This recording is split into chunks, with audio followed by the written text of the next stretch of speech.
Bonjour à vous. Bonjour. Alors nous sommes de retour aujourd'hui Pour la lune de miel, toujours en rapport avec les flammes jumelles, toujours en bien sûr. rapport avec les flammes jumelles, qui amène à la période de tension et de séparation. Voilà, exactement. Je te laisse démarrer là-dessus, si tu veux bien. Sur la lune de miel, Ouais. oh, c'était beau. Alors, la lune de miel, personnellement, c'était tout, Ouais. trop, beaucoup. C'était... à chaque fois qu'il partait, c'était du parfum sur mon oreiller quand il partait le matin. C'était des petits cadeaux, des je t'aime tous les jours, c'était... Tu sais tout ce que tu as dans les films. Mm. Ouais, ça c'était top. Il faut que je passe aux tensions. Pour moi, la lune de miel, ça a été plus subtil. Ouais. Parce que ça, c'est le truc aussi qui nous différencie. C'est toi, ton autre. C'est très direct. Ouais, moi, c'est plus subtil dans beaucoup de choses, dans beaucoup de choses. Donc, il y a eu des échanges énormément sur plein de domaines, sur la spiritualité, sur les sentiments, sur les émotions, sur nos passés respectifs, sur nous en général. Et puis, des partages énormes aussi dans tous les domaines, y compris la sexualité, même si je préfère rester plutôt discrète en fait là-dessus, moi. Parce que c'est de l'ordre de l'intimité. En fait. Ouais, on est d'accord.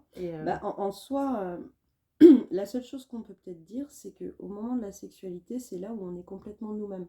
Oui, ah bah ça pleinement. Ouais. Là, complètement. Et c'est vrai qu'il y a vraiment une différence entre quand on reçoit, mais en fait, on donne aussi, nous, énormément. C'est ça. Avec le recul, trop. Parce qu'en fait, on attend aussi de recevoir encore plus. Oui. Donc, on donne beaucoup. Oui. Et au niveau de la sexualité, je pense que c'est là où on est vraiment authentique, on est vraiment nous-mêmes. Et il y a vraiment une fusion qui se fait, quoi. Oui, complètement. Et ouais, puis oui, toutes les discussions, les SMS, les appels, et tu passes tout le temps au téléphone dès que tu es séparé. C'est ça, ouais. Complètement. Puis là, à ce moment-là, il y a d'une disponibilité incroyable. Impressionnant. C'est... t'as besoin, il est là, t'as envie, il est là, enfin voilà, toujours présent. Et plus on a, plus on devient expansive en fait. Et exigeante, je dirais aussi. Exigeante aussi, ouais. Un petit poil. Un petit poil. Et après, vient les tensions. Et moi, ça a commencé où un jour, il m'a dit c'est trop beau pour être vrai. Ouais. Et à partir de là, terminé. Ah ouais. Terminé. Ah, du jour au lendemain, terminé. Quasiment du jour au lendemain, ouais. Ah, mais ça, tu vois, moi aussi, c'est des crescendo. Ah ouais, non mais non. Il est cash, je suis cash, tu vois, on est... on est cash pourtant tous les deux aussi, mais là-dessus, sur les sentiments, on n'est plus... c'est plus... Alors que tu vois, c'était ce qu'on avait dit, autant dans les relations toxiques... Bah moi, c'était direct par contre. Et moi, par contre, c'était subtil. Ouais. C'est ça qui est ouf. C'est ça qui est ouf. Ouais. Mais, ah non, non, moi, les tensions, elles ont commencé. C'est là que je me suis posé la question. Donc, du coup, à me remettre en question. Parce que j'avais l'impression de revivre certains trucs, certaines relations toxiques que je vivais avant. Ouais. Où d'un coup, je devenais trop pour lui. Ouais, ça, je l'ai vécu aussi, ça. Je devenais trop. Alors, des fois, je devenais trop sur des traits de caractère que j'avais même pas. Ah oui, moi aussi. C'est comme si, en fait, il fallait qu'il trouve des trucs. Moi aussi. C'est fou, hein. Ça. Ouais. Ouais. Ah ouais. Ah ouais. Et puis, il y avait souvent aussi de la victimisation. Voilà, oui, mais c'est parce qu'avant, il avait souffert. Oui, mais avant. Donc, forcément, Teach Chaser, le sauveur, qui veut sauver l'humanité tout entière, même si on lui demande rien. C'était nous. Avant. Avant, ouais. Avant. Où on commence à...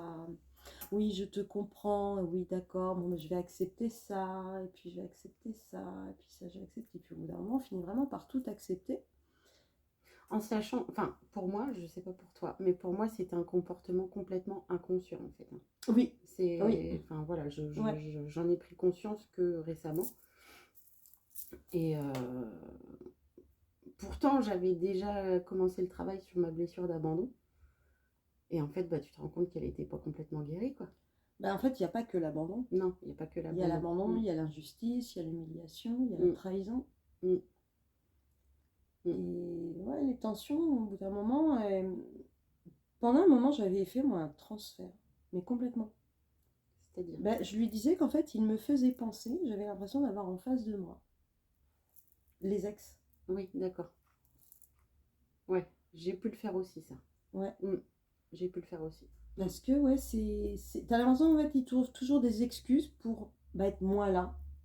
Pour être moins présente. Pour commencer à fuir. Et c'est un jeu de je te suis, tu me fuis qui commence. Avec plein d'excuses. Il y a tout le temps que des excuses pour tout.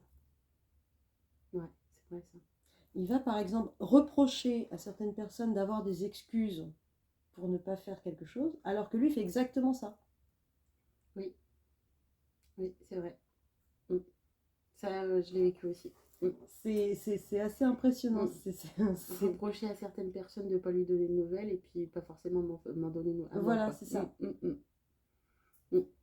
Donc en fait, la phase de lune de miel dure... Ça, je pense que c'est propre à chaque parcours. C'est propre à chacun. Moi, je pense qu'elle a dû durer 6 mois à tout casser. Un mois à peine. Ah non. Ouais, je suis même pas sûre. Peut-être 4-5, ouais. En fait, le truc, il est là. C'est tellement subtil pour moi que je peux pas te dire combien de temps ça a duré, quand on a basculé vraiment dans cette phase de tension et tout ça. C'est tellement doucement mais sûrement que... Ouais. En sachant que nous, en fait, on a été super vite, parce que ça faisait 1 semaine qu'il était séparé, il est venu s'installer direct à la maison. Ah oui, ouais. Nous, on n'a pas vécu ensemble. Donc, Ouais. Et en fait, tu vois, ce que j'ai remarqué, c'est que il me donnait la sensation... Alors, au départ, j'ai rien vu. Pendant la période de lune de miel, voilà, c'était parfait. C'était vraiment... Ouais, c'était l'idéal plus, quoi. Même, tu vois, même avec mon fils et tout, c'était parfait. Plein d'attention, tout le temps nickel. Et après ça, qu'est-ce que je disais? Je me souviens même plus. Les tensions. Oui, au niveau des tensions, en fait, il venait reprocher des choses qu'il avait vécues avec son ex. D'accord, ok. Ah, donc lui, pour le coup, le transfert se fait aussi pour lui. Le transfert se faisait aussi pour lui. Ah, remarque, je suis en train de réaliser que oui, il m'a fait ça aussi. Alors que j'étais pas elle. Et tu l'es toujours pas d'ailleurs. Et je le suis toujours pas et je le serai jamais. Ouais, pareil. Et en fait, il n'arrive pas à se dire que non, c'est oui, mais tu comprends, j'ai vécu ça, donc c'est normal. Et à l'époque, j'ai oui, bon, peut-être, mais aujourd'hui, non, c'est pas normal. Non, c'est pas normal. C'est tes blessures, tu t'en sors, quoi. Voilà, c'est aussi à toi de travailler sur toi, quoi. En fait, on ne peut pas faire le boulot pour deux. Alors, on en fait beaucoup, hein, par contre, on va pas... On en fait énormément. On en fait énormément, ouais. Pour soi, déjà, mais aussi pour eux, parce qu'on a tendance à les libérer aussi. En travaillant sur nous, en fait, ça les libère aussi quelque part, parce que forcément, notre comportement change aussi. Et quand on est dans notre blessure d'abandon, on a nos réactions qui nourrissent en fait leurs blessures. C'est exactement ça. Et qui répondent surtout à leurs blessures. On leur apporte ce qu'ils n'ont pas besoin de nous demander, on le fait de nous-mêmes. Et en fait, au fur et à mesure que nous, on se guérit, nos comportements changent et on répond plus à leurs demandes aussi. D'où la tension d'où les tensions qui arrivent. Parce qu'en fait, on réveille leurs propres blessures. C'est les égos qui se réveillent. C'est ça, complètement. Moi, à l'époque, j'étais pas consciente du lien. Et en fait, ce qu'il faut savoir, c'est que c'est vraiment... l'un agit comme un miroir sur l'autre. C'est ça. Maintenant, avec le recul, on l'a compris. Oui, avec le recul, ouais. Faut vraiment du recul pour et puis, si vous êtes dedans, en fait, je pense que le plus important, c'est de déculpabiliser aussi. Parce que, complètement. Parce qu'on a tendance à prendre sur nos épaules des charges qui ne sont pas nécessairement les nôtres non plus. Et en fait, tout n'est pas de notre faute. Pour faire une relation, il faut être deux. Pour s'en séparer, il faut être deux aussi. Là, c'est une relation un peu unilatérale quand même. La suite de la lune de miel, oui. Ouais, elle commence à être bien à sens unique. Ouais. Voilà, c'est pour ça. Ouais.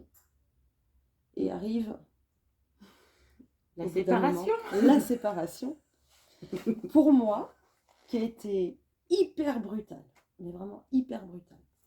Il était, alors tu vois, toujours dans le doute, oui, mais je sais pas. Mais alors un jour, je lui ai dit, mais est-ce que tu m'aimes encore? Je vais peut-être prendre un appart.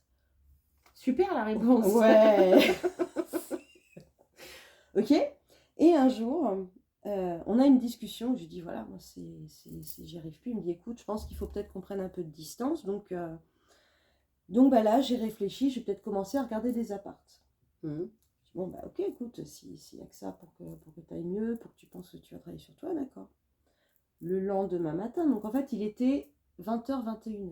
Mhm. Le lendemain matin, je vais dans le garage, j'entends du bruit, puis là, j'entends qu'il démonte des meubles. Je me dis, qu'est-ce que tu fais? Tu déménages là ou tu ranges? Il dit, bah les deux, parce que j'emménage la semaine prochaine. Donc en fait, Il t'en a parlé, il avait déjà l'appart en fait. il avait déjà l'appart en fait. Il avait D'accord. déjà les clés, il avait déjà signé le bail, Ah ouais. il avait déjà les clés. Ah ouais. À moins qu'il ait trouvé dans la nuit. Je t'avoue, perso, j'y crois pas des masses, quoi. Et ouais, et là, tu te prends la bombe sur la gueule, quoi. Mais vraiment la bombe sur la gueule. Ah ouais. Ouais. Pour le Alors, coup, je sais plus s'il avait les clés ou pas. Je crois qu'il les récupéré la semaine d'après. Mais en attendant, il a quand même menti parce que peut-être que, mais finalement, le bail, il était déjà fait. signé, Ouais, quoi. c'était déjà fait en fait. Donc, Ouais, que moi, la séparation, c'est différent en fait. C'est moi qui ai pris la décision. Parce qu'en fait, du jour au lendemain, il est parti en vacances avec ses enfants. Et puis bah, en fait, j'ai plus eu de nouvelles du tout. En fait. ouais. Du tout. Et là, j'ai dit non, mais. Enfin, moi, je l'avais pris comme un. Bah, en gros, tu te fous de moi, quoi.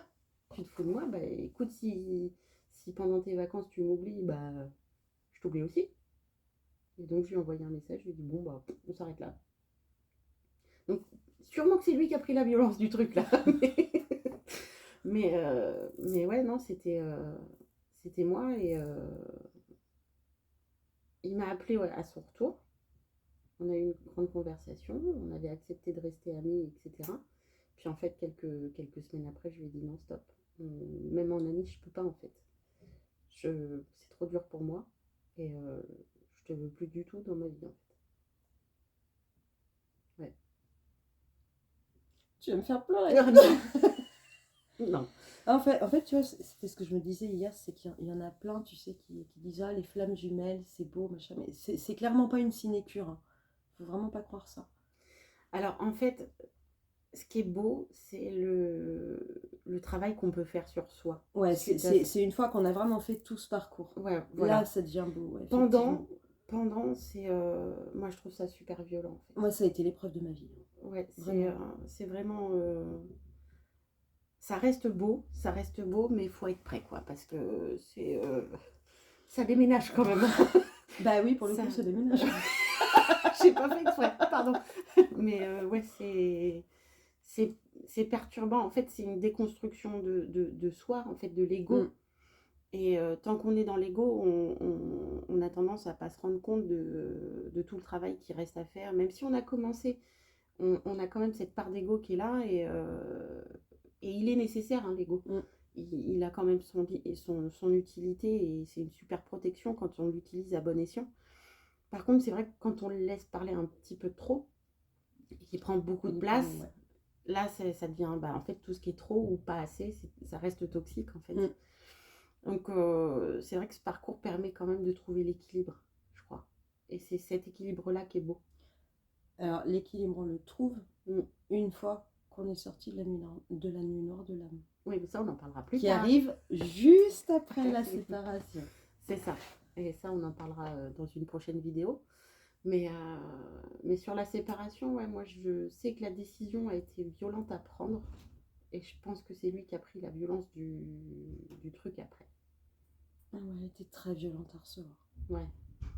Ah, j'ai vraiment eu l'impression là, de tout perdre, quoi, qu'on me retirait vraiment un bras, une jambe.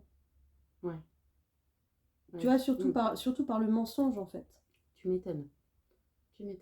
C'est que les choses, en fait, elles sont pas claires. Autant, tu vois, tout est clair, tout est limpide pendant justement cette phase de lune de miel. Oui. où là, ouais, là, il est franc, il dit honnêtement, il est même lui-même étonné à dire, mais je crois que j'ai jamais dit autant je t'aime dans ma vie. Mais à partir du moment où tu commences à avoir les tensions, là, c'est plus la même. Non, ça part même. Enfin, il y a le sombre qui arrive en fait. Ouais, c'est ça. Leur part d'ombre prennent beaucoup de place et puis du coup les nôtres aussi. Les nôtres aussi. Parce que forcément ça les réveille. Hein, moi, je me revoyais. hystérique un peu. Ouais, alors, tu vois, j'osais pas dire le mot, je me disais non, c'est peut-être un petit peu dur comme mot, mais ouais, en fait, c'était celui-là qui m'arrivait. Ouais, moi j'étais dans une phase d'hystérie et de comment on appelle ça, ouais, à supplier de l'amour. Ouais, vraiment à supplier de l'amour. C'est le terme. Et tu vois, en parlant là, je réalise quelque part le poids qu'on leur met sur les épaules aussi. Hein. Bah, c'est clair. À supplier ça. Hein. Bah ouais, carrément. Et ça, je l'avais. Ouais, là, ça me vient. Là. Ouais. Waouh. C'est peut-être violent aussi pour eux quand même. Hein. C'est peut-être un peu violent aussi pour eux. Tu vois, c'est ça, ce recul. Ouais, le recul. Après, justement. Bah, c'est que nous, déjà, initialement, on n'était pas équilibrés. Ah bah bien sûr. Sinon, on n'aurait pas tout ce travail à faire en fait. Ah bah oui. Mais ouais, moi, ce qui me semble important pour ce partage dans les vidéos, c'est vraiment de prendre ce fichu recul. Même pendant, en fait. Si on pouvait le faire pendant, je pense que ça nous ferait du bien. Ouais, je sais pas si c'est possible, en fait. Pendant, en fait, on n'en est pas capable. Ouais, on n'en est pas capable. C'est vrai. Pendant, on peut pas. Ouais. C'est trop compliqué. Ouais. Et puis cette déculpabilisation, quoi. Parce que pour nous, bah, le fait d'avoir eu des relations toxiques avant aussi, c'est vrai que bah, on a tendance à tout prendre sur nos épaules. Hein. Toutes les responsabilités, etc. Oui. Oui. Donc ça, ouais. Plus maintenant. Non, mais avec le recul. Avec le recul. Voilà. Mais sans le recul, sans le recul, on prend tout. On a toujours tendance à se dire que c'est de notre faute, c'est nous qui avons mal agi. C'est ça. Qu'est-ce que j'ai pas fait, qu'est-ce que j'aurais dû faire, peut-être que je peux lui proposer d'aller se faire aider, d'aller. Voilà. Et en fait, on veut toujours se positionner en tant que sauveur, alors que bah, la seule personne qui peut se sauver, bah, c'est lui-même. Enfin, c'est nous-mêmes. C'est nous-mêmes aussi, quoi. C'est ça. C'est ça. Petite question par rapport au tien. C'est est-ce que dans ses relations amicales, familiales ou professionnelles, il a tendance à être sauveur? Beaucoup. Ouais, assez ouf. Moi aussi. Énormément. Énormément. Moi aussi, ouais. Alors qu'avec avec la famille, tout ça, il était toujours là pour eux. Voilà, bah pareil. Tu vois, par exemple, il partait en week-end. On avait prévu, alors, en sachant que nous, des vacances, donc ça a duré 3 ans, 2 ans, 2 ans et demi. En 2 ans et demi, on est parti un week-end. Tiens, ça fout les boules. En sachant que dès qu'il y avait des week-ends prolongés, des trucs comme ça, il y allait avec ses potes. Un week-end, j'aurais pu venir. Ah non, il avait pris loin, puis moi je m'étais fait une entorse au genou, bah tiens, il est parti avec ses potes. Ouais, il y avait toujours une excuse en fait. Pour les collègues, pour les amis, pour la famille, ils sont enfin, je sais qu'ils sont toujours là. Ah ouais, toujours dispo, toujours. Moi, je passais en second, triple, quadruple. Peut-être après la tondeuse. J'irai pas jusque-là. Ah si. Moi, je vais jusque-là. Non, moi, j'irai pas jusque-là, mais c'est vrai que ouais, tu passes vraiment en second plan, quoi. C'est vraiment. Ah, c'est même plus en second plan, c'est en dernier, en fait. Ouais, en dernier. C'est vraiment en dernier. Alors, attention, je dis pas... Enfin, voilà, me faites pas dire ce que j'ai pas dit. Je ne dis pas que dans leur pensée, on n'est pas là. Hein. C'est pas ça, c'est dans les actes. Vraiment. C'est dans les actes. Dans les actes. Après, il y a des moments, quand même, où... Alors, c'est pas forcément quand on s'éloigne, mais moi, personnellement, c'était des moments où il sentait que, voilà, j'étais fâchée, et puis que là, je savais plus où j'en étais. Il avait tendance, tu vois, à se radoucir quand même. Ouais. Et à chaque fois, tu vois, bah, on disait qu'on n'en parle pas parce que c'est vrai que c'est intime, mais la sexualité, elle restait vraiment hyper fusionnelle, quoi. Oui, par contre, oui. C'était vraiment... et je sentais qu'il y avait des moments, tu vois, il disait des mots, parce qu'il était authentique, où tu sentais, merde, qu'est-ce que j'ai été dire, quoi. Parce que je lui dis que je suis en train de douter, puis là, je lui dis que je l'aime, quoi. Donc il disait, tu vois, voix très très basse, mais... pas folle la gueule, j'entendais, moi. C'est vrai qu'il y avait des démonstrations qui étaient... En fait, c'est plein de petites incohérences qui apparaissent au moment de... Ce couple, il est fait d'incohérences de toute façon. Oui. Eux en ont beaucoup, des dysfonctionnements, ils en ont beaucoup, mais on en est plein aussi. Nous. Oui. Et c'est l'équilibre de nos paradoxes qui permettent d'aplanir, en fait. C'est beau ce que tu... Ah bah ouais, mais je parle bien, mais c'est pas que physique, je te l'ai déjà dit.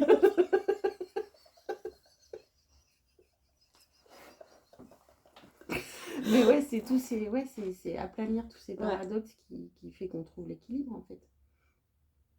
Mais ça demande un gros travail sur soi. Ouais. Qui arrive... Justement, après la séparation. Après la séparation, au moment de la nuit noire de l'âme. Et ça, c'est le but d'une prochaine vidéo. Donc, on vous dit à tout bientôt. Ciao. Ciao.